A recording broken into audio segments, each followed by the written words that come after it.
তো বন্ধুরা, বিয়ে তো শেষ হয়ে গেছে, এখন জিনিসপত্রগুলো গাড়িতে ওঠানো হচ্ছে।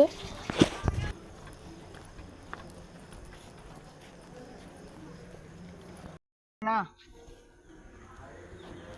দেখি তো নেই। খুলো।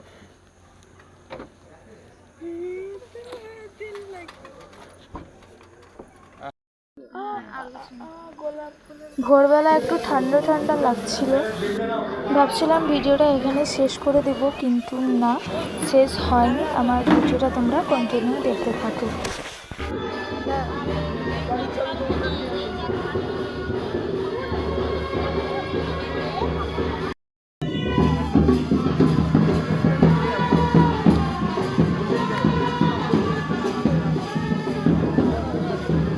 তো আসার সময় খড়িকা মাতারিতে একটা শিবরাত্রির মন্দির আছে, ওখানে প্রণাম করার জন্য দাঁড়িয়েছিলাম।